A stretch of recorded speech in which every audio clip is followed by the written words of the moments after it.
manje sambona.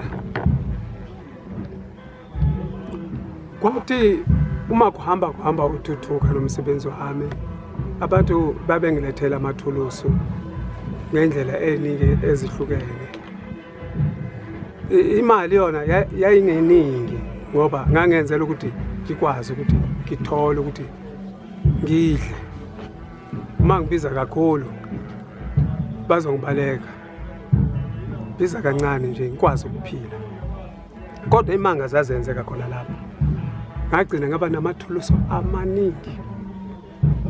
Wagcina kwabancane. Kodwa lafika ilanga uShembe seyangifuna manje. Njobe ekhulumile ezweni lakithi ukuthi wena ngikubuyiselela ukuthi ngisengizokuthuma. Safika leso sikhathi. Ngoba babengihlupha nalabo abantu noma sengikhandile imoto zabo abanye. Bafike bacuye, khipha isondo, khipha windscreen enzeni. Kwenzela ukuthi uma sebuya kimi angasakhokhi lutho ngoba manje kumosakela izinto zakhe afika athathe imali. La imali okushini la sasidlala otsotsi. Ngoba awunamimela awunalutho. Isikhathi esiningi semajaltini yabantu usebenzele khona. Kodwa ngamnxusa uNkulunkulu waza wanginika nje owami umuzi engawutholayo Orange Farm.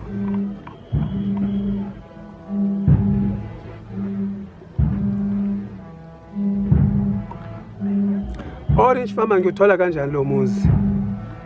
Kuthi ngilele ngelinye ilanga senginayo umlingano wami nami ngoba phela ukukholwa lokho akuyona into umuntu akakholwe ngalelo langa uma seyikhethile inkosi.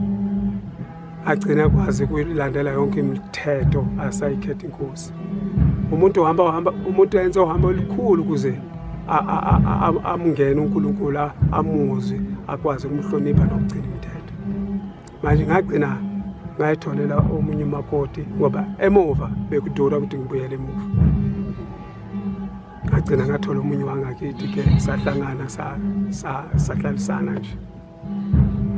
Kwenzeka indaba enkulu ngelinye ilanga kufika izwi lithi phuma ngoba ngangikhala ngokuthi uma ngabe ngithola umuzi wami la ngizohlala khona ngikwazi ukusebenza ngahlushwa amarenda ngahlushwa umastandi.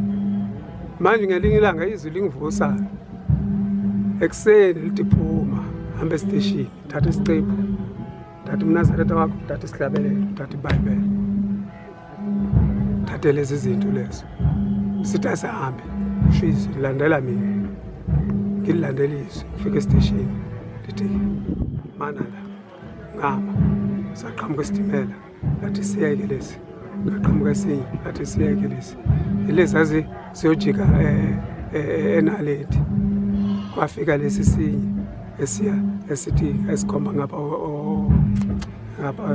Fernageni bathi ngena kulesi angazi ukuthi ngiyaphi. Ngangena kuso sahamba sayofika Olen sandlula sahamba siyofika kuphi iteshi lezi eziyangale. Kwathi masifika Orange Farm sathi yehla. Mangehla bathi jombela ngale kwejanje ngajomba bathi hamba uzoyibona indlela khona intaba enyikelayo. Bathi nyuka ngale ndlela oyibonayo nyuka nganyuka. Kwathi uma ngifika phezu kwentaba khona umuthi oyisihlahlanyana esikhona lapha ya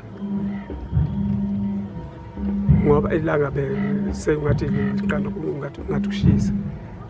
Hayi lathi izwe hayi hlala khona lapho ungathi kwakushoda imizuzwana ukuthi kushaye u9. Lethi izwe memeza inkonzo ngamemeza lathi funda umtandazo ngafunda umtandazo wokuvuka. Mangifunda ngaqeda ngahlala ngilindele ukuthi lisho okunye. Hayi kwase ukuthi ake ngiphumule ngoba lingasho lutho. Ngaphumula kancane ngathi ungathi kuqambalala la selivuka vula incwadi travela incwadi eBhayibhelini kulamazwi ahlakaniphile. kwavuleka incwadi ethize zokululeka lapho engeke manje ngikwazi ukuzisho. Ngayivula zangiluleka. Zona eziluleka mina zingifundisa. Ngayifunda lezi ncwadi. Ngahlala. Lathi uma liphenduka ilanga, lathi yenza umthandazo wokulala, ngawenza. Ngawuqeda. Basebethi hayi sonke izinto zakho delika. Ngasonke izinto zami ngadelika ngakhwela isitimela. Ngathi mangifika estation sasiza isitimela ngangena. Safika sangihlisa. Ngangena ekhaya lapho ko past 7 kuya ku 8. Lo mahlalisana wami kwaba buhlungu kuye ngoba angimtshela ukuthi nyama. Ngoba lithi ungahashi ukuthi uyapi. Kwaba buhlungu nje impela. Nami kwaba buhlungu kodwa yinto into ngangizoyenza. Hayi ngazama nami ngingcengela kodwa eziningi ngangifundisa kuyona le ncwadi le iBhayibheli ngifunda lapha phezulu zazithinta kwayona inhlalo le ihleli endlini nomlingani wami. Hayi ngazama ukuthi ngilungise isimo salungiseka kuthi kundlule insukwana ethizeni ngase ngithola ukuthi e-Orange Farm zikhona indawo abanikela ngazo. Sikhona itende. Umoya wathi mangihambe nami ngiyofuna indawo. Kodwa kuthi ngisayilungiselele ukuthi ngizoyofuna indawo, ngahlangana nendoda yathi mina nginawo umuzi wami, ngingakunika wona, ngakudayisela wona ohlala e-Orange Farm. Uma se ngiwuthola lo muzi, lo muntu ngamnika half yemali. Wagcina wanyamalala. Uma enyamalala lo muntu ngaba nenkinga manje ukuthi hawo lo muntu unyamalele akangishiyela ngaphela. Kodwa imali yakhe ngiyayithola la ngikwazi ukuthi ngizomnika kanjani, ngizomkhokhela kanjani. Ngaba nale nkinga nje. Kwathi ngenyanga lezi ubaba atholakala elinda uJoni. Ngaba nenhlanhla nami ukuthi ngihambe umhlangano nabanye sayofika elinda.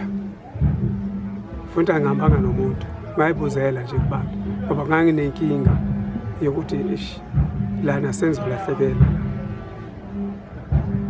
Azobuya ngelinye ilanga lo muntu aphike nokuthi ngike ngamnika imali, mhlambe kube khona okuzwakalayo. Le nto kufanele ngiyilungise. Ngabuza ukuthi indlela okuyilinda ihamba kanjani. Bangilayeza laba bephambili babeyazi. Bathi hayi moyilinda gibela kanje, uhambe kanje, wehle kuphi uyozofika elinda. Ngayofika. Uma ngifika ngabopha ibhandi. Ngoba ukubopha ibhandi into ngayiphiwa le isikhathi ngiboshiwe. Ngoba zikhona lezi inyanga lezi mhlawumbe kuzofika lezi ngingakwazi ukufaka lutho. Ngiphila nje ngomoya kaNkulunkulu. Kungahlali lutho esiswini sami. Ngisho amanzi mangwaphuza ngahlali. Manje kwakuyinto yami yaseyivuka ke ukuthi angibophe ibhandi. Ngalibophe ibhandi ngathi ngifuna uNkulunkulu angiphendule indaba yalendlu ukuthi kwenzeka kanjani. Ngoba ngangisengiya njalo lapha e-office ngiyokhuluma ngalento banganginaki laba abaphethe office. Bathi ayikho into esingayilungisa engekho lo navumelana. Mangi ile mpendulo kuphela ngiyitholayo. Ngase ngithatha lesinqumo sokuthi bophe ibhandi ngelinda, ngafika elinda, ngahlala ngathi 1 2 3 days. Kwathi kuzothi lesi4 kwakuzoba uLosihlanu ngakusasa kuzobe iSabatha. Kwase ufika umfundisi uNgubane waseBhanda.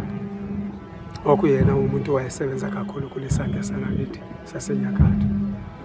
Wafika wathi hawo yini wena ngikubona ngathi amehlo akho ashone phakathi. Ufika nje anginike orange. Ngathi baba hayi ngizobuya ngindle ngiqeda ukudla. Wathi hayi ngiyakubona amehlo akho ngathi akona lawa engwajwayela. Khona indaba ekuwe. Hayi akolutho ngizama ukubalekela. Hayi umfundisi wangibamba wathi hayi ngiyazi ukuthi khona into ekukhathazile kodwa ukhululeka uNkulunkulu usewuzwile umthandazo wakho. Ngithi kanjani baba usho kanjani lo kathi hayi ngiyakubona ukuthi kukhona okufisayo uxoxa noNkulunkulu sewukuzwile uNkulunkulu. Dlana lelo rishi ngabona ukuthi hayi umuntu omdala ngikwazi ukuphikisa mina bengisafisa nje ukudonsa kodwa manje bengilahlekelwe ukuthi hayi isabatha akufanelanga ngiyongena ngingekho right kufanele ngiyamukele lokho akushoyo baba ngilungiselele ingene esabathini ngimuhle ngamamukele ngakusho ngalamukela orange ngadla ngakhululeka ngadla bathi hayi selingisekile lento kwathi mase kufika isikhathi sokuthi ubaba anikele sisekundlulile isabatha ngafika nami ngayibika baba khona umuzi engithingile kanje umuntu wakhona asamtholi mangiya kubelungu wathi ayikho sekubosisi baba enyanga ezulu.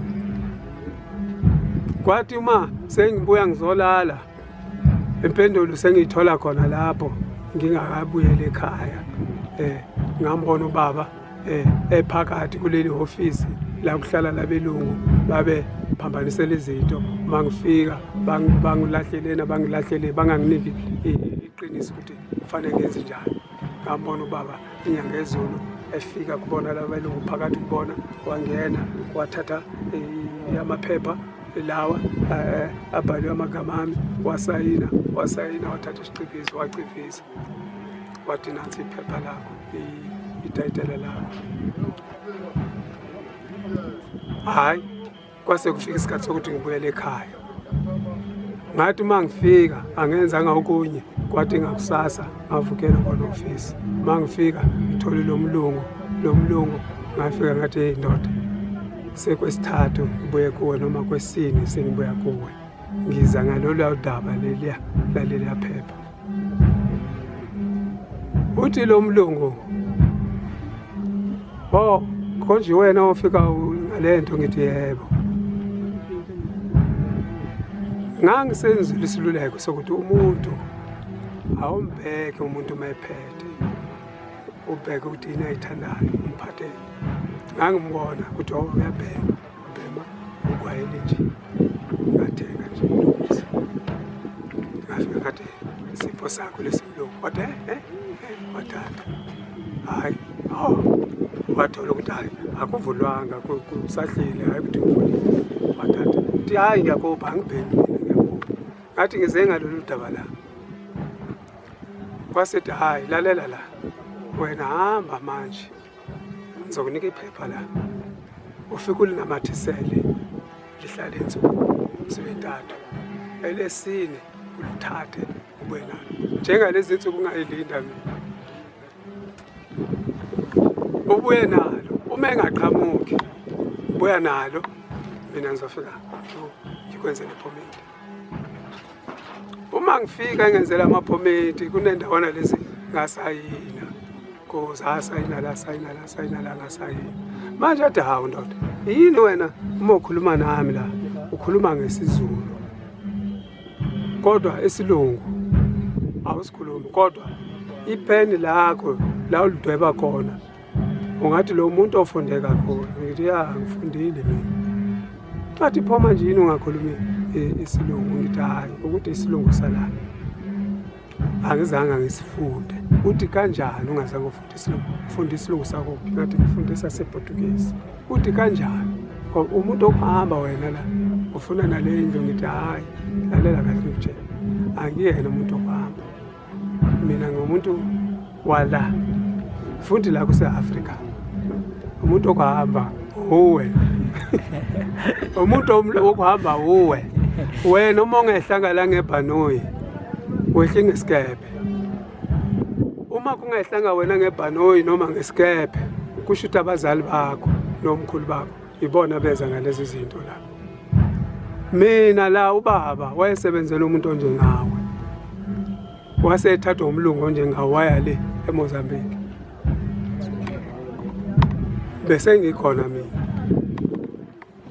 wasesithatha ke nomama sale ngisemncane ngayokhulela khona le ngafunda izinto zangale kodwa manje sebangishiya ngase ngikhumbule ekhaya ngisekhaya mina la wakihleka kumphendula kanje wathi hayi wena ngoyinkinga wasayina wathi tata amaphuphethu yakuhamba ngaphuma ngambona uShembe. Uma ngibone ngale ndlela uShembe ngaphinda futhi ngaya komunye umlungu sengibonile imoto eUland Rover ngafika ngayithanda imila ngayisebenzisa nemoto eningi sebenzisa lezinye lezi amafisheni amasha le ifana nemoto eyilahliwe kodwa yayiphila. Uma ngifika kuleli busimane ngikhuluma ngale moto uthi hayi mina ngikwazi ukunika le moto ngoba wena awunamali yokumkhokhela le moto iyabiza phela le moto uma ngabe umlungu bengizokucela imali engekho phasi kwa 25,000 kodwa ngoba umuntu mhlambe ngingakubiza u18,000 noma 17 mona uletha ngizokunika imoto. Ngathi hawu ndoda imali engaka wathi akukho kunye ngakwenza wena uma ufuna le moto hamba uhlanganisa le mali uze nayo kimi. Ngajika ngijabule kodwa ngase ngikhumbula ukuthi ukhona uShembe wangilungisela lento, ukhona uShembe lo wangikhipha ijele. Manje kungaba njani ngiyombikela lolu daba? Ngayilungiselela ngasuka ngaye kubaba mangaphazami mhlawumbe ngamthola ejudile. Ngafika ngathi baba ikhona imoto engiyibonile umunikazi wayo uyibiza imali engaka uthi mina ngoba ngumuntu omnyama ngeke ngithi ngiyithole kodwa uthi akayehlisa ibuya kwe18 noma 17 uma ngizomnika le mali azonginika le moto. Wathi inkosi kubusisa baba. Uma sengibuyela kuyena uthi hawu mhlekazi sobiza mina ngumhlekazi. Hawu mhlekazi siyobuyile uzofuna imoto ngathi ngibuyile noma uthi yiphi imali ngithi ayikho wathi hayi lalela la seyashintsha manje kulo uthi lalela la le moto ngingayehla futhi mina yabona uma letha 12,000 nginakunika le moto kodwa ukuze kube lula kuwe wena letha le onayo imali izobhala phansi slip ubuye uzenenye ngizobhala phansi ubuye nenye ngizobhala phansi uyozoqeda uthatha imoto. Ngezwe sekungiqinisa idolo lokho ngakuzama. Uma ngibuyele emuva ngithi ngiyozama ngithola imali ngiwenza umsebenzi engithola imali ecisha ibe lapho ko 1,500. Uma ngiyithola le mali ngijabule ngithi hayi uma ngithola omunye umsebenzi mhlawumbe ngithola omunye 1,500 noma 1,000 ithi 2,000 noma ithi 3 ngizamnika abalisile. Akuzanga kuhambe ngalolu hlelo lolo. Lo 1,000 lona 1,500 kuqhamuka le inkinga webhotweni wesibedlela wekuphi inkinga nje yehla imali kwathi uma ithi 1,000 isale ithi 900 ngakhala ngathi hawo Nkosi yami manje uba seyehla le mali ngizenze njani ngoba zonke lezi zinto engizenzile zibalekile angizange ngiyenze le phasi le mali kwaqhamuka nyane etohana lo 320 ngalenza yabuyela ethi 1,220 kodwa zaphinda futhi zaqhamuka inkinga ezisheshayo yaphuma kwasala 908 ngithingilele lafika izwi lathi thatha yona leyo e908 uye kulwamuntu azoyamukela. Ngawuthatha ngafika uyazi kwenza ngathi ngamfica enendlala kodwa waye umuntu wayenemali zakhe ana yonke into wayesebenza khona kula ma-ofisi la kahulumeni lapha lokuza khona iziko yena wayenikeza ngeyitende lezi zase-Orange Farm imali zonke zazivela kuyena. ngathi ngifika wathi hawu sewubuyile ngithi hawu anginalutho kunzima wathi yino iphethe ngathi wathi letha le mali letha wadose itashini wabhala 900 ngosuku elithizeni yonke into ibhala sesele ingaka ngabuyele emuva ngathi angisebenze ngiyithola imali ngasebenza kwaqhamuka imali ewu600 ngithi ake ngizilinde ukuthi izosebenza ngithole mhlawumbe omunye 600 uma 80,000 mhlawumbe 2 ngihambe nayo kwangayenzeka kanjalo yayehla le mali yabuya yasala ithi 300 akhathazeka kakhulu lafika lethi thatha lo 300 hamba nawo ngawuthatha wafika wajabula kakhulu wathi obona le ndlela le yiyona impela le imoto le ingiyakho akekho umuntu manje azophinda ayithinte kanti hayi ukhulume into nami ngangazi ukuthi izoyenzeka kanjani kuthi uma ngimnikile uma ngizolala alingapheli mhlambe akungapheli amaviki amabili noma 3 uma ngizola sengibuyile enkosini uma ngizolala ngibona lokho abakusebenzisa uma bayakha izindlo lezi enkulu lezi amablade scaffold lese sithatha izinto sikhuphule zephezulu noma sithatha ezinye izinto sizehlise ngisibona siyashayelwa umuntu ophakathi lapha kushayelwa khona agqoke umNazaretha omhlophe ushayela lento ilengisile imoto leyo Land Rover uza nako afike uyakwehlisa kusho ukuthi uqhamuka emkhathini ukwehlisa kwehle akubekele phansi bese kuza lesi esilayisha silukuza ama-pellet kufike sihlabe size sifike sijike isiza la ngigoqile la njengoba ngigoqile la sifike sime lapha phambi kwami sibeke imoto sihlehle asibeke lapha ehle umuntu onamaphiko lawa egqoka umNazaretha kuba anamaphiko afika kuqela athi ubaba ungithumele ukulethela le moto njengoba uyicelile kuthi uma kunjalo ngisathukile ngithi kwenzakalani yini kusho ukuthi imoto seyabuya ngakimini impela kusho ukuthi uNkulunkulu lento uyivumile sengiyicelile naye sengiyithathele insuku